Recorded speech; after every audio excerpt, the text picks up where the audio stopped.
আদিত্য, কাল একটু সময় হবে তোমার? কয়দিন ধরে ভীষণ মাথা ব্যথা, একটু ডাক্তারের কাছে যেতাম।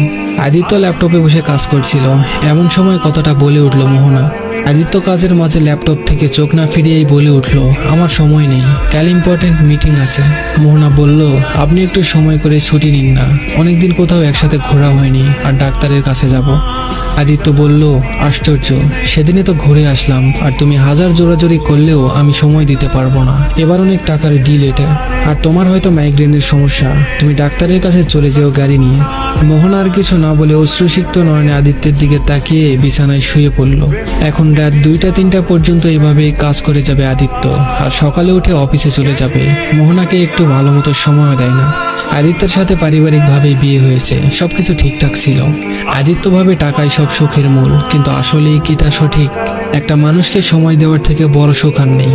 সারাদিন মোহনা বাসায় একা একা পড়ে থাকে, রাতে আদিত্য আসলেও একটু কাছে টেনে সময়ও দেয় না।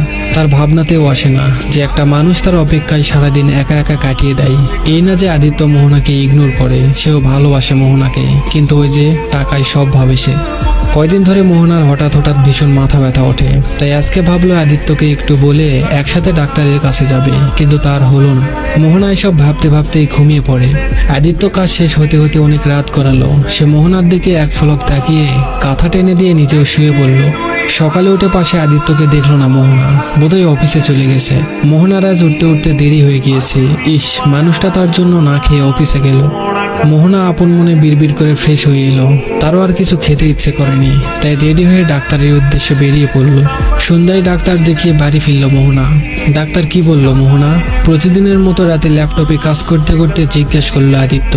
মোহনা এক ফলক মানুষটার দিকে তাকিয়ে বলে উঠল, ও কিছু না, মাইগ্রেনের সমস্যা।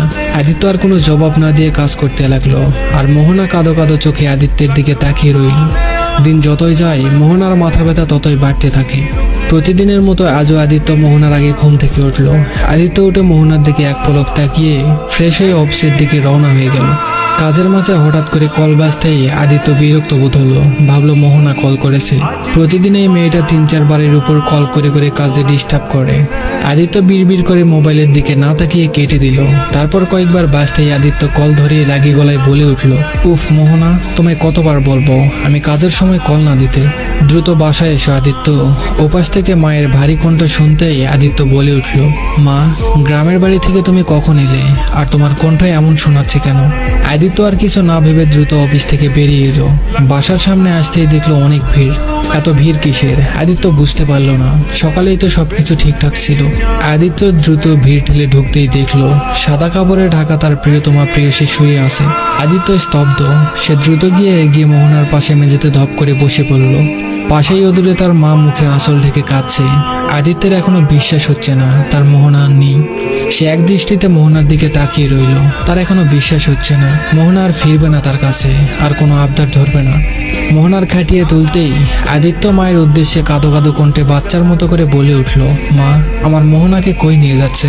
বলো না, ও একা একা থাকতে পারবে না, ও আমাকে ছাড়া থাকতে পারবে না মা। কেটে গেল 3 দিন। এখন আর কেউ এসে বায়না ধরে না, অফিসেও আর যায় না। আদিত্যের অনীহা এসে গেল সবকিছুর প্রতি। এখন আদিত্য বুঝতে পারে টাকায় সব নয়। টাকার পিছনে দৌড়াতে গিয়ে আসল মানুষটাকেই হারিয়ে ফেললো। এমনও অনেক মানুষ